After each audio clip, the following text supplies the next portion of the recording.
Hello everybody, so I've decided to do my third year narrative on the Okinawan language.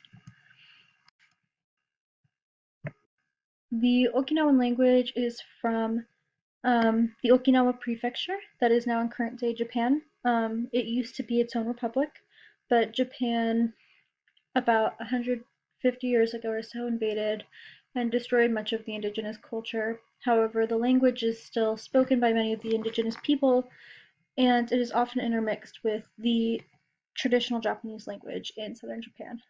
These pictures are from Okinawa.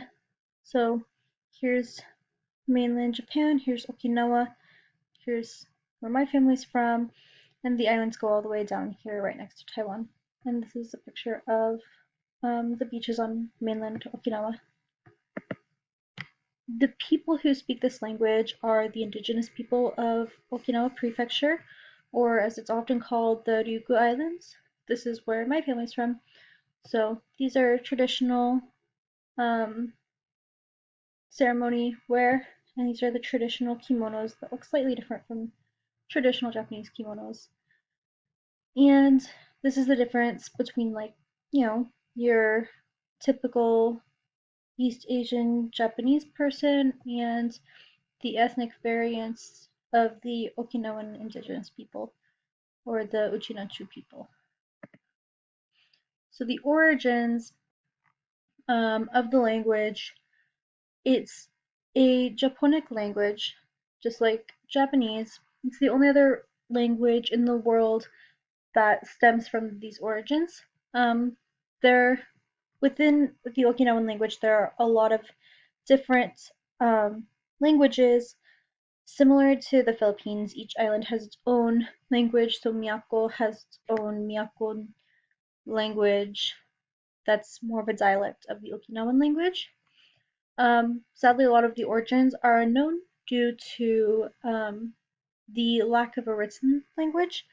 There was a written language, but most of the traditions are oral, so it's slowly a dying language. But while the whole language might die, it's still intermixed into a lot of Japanese. So, different words.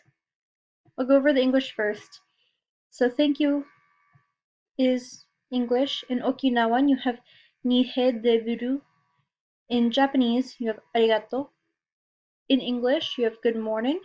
In Okinawan, you have ukimi sochi. In Japanese, you have ohayo. Yes. Ooh. Hi. Nice to meet you. Yuta, yuta saruguto. Unige sabira. And in Japanese, it's hajimemashite. English, you have cheers, like in a toast. In Okinawan, you have kari, and in Japan, you have kanpai. In English, you have five. In Okinawan, you have ichichi, and in Japanese, you have go. And they all have different stresses, obviously.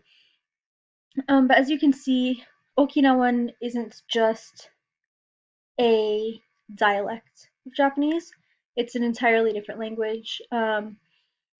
Everything from how you say hello to how you count, just the number system, is entirely different.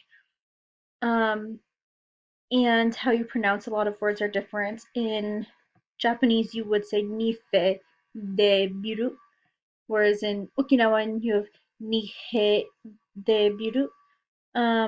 And so the hard part about it being a dying language is much of my family in Okinawa, even if I speak Japanese to them, they're not going to understand what I'm saying because it's so intermixed with the Okinawan language. Um, so yeah, and my sources are mostly in just talking with my grandmother on my mom's side, um, and the pictures are some stock images that I found on Google Images. Thank you so much for listening to my presentation today, and if you ever do decide to look into more Japanese traditions, the Okinawan traditions are also fascinating to see the differences.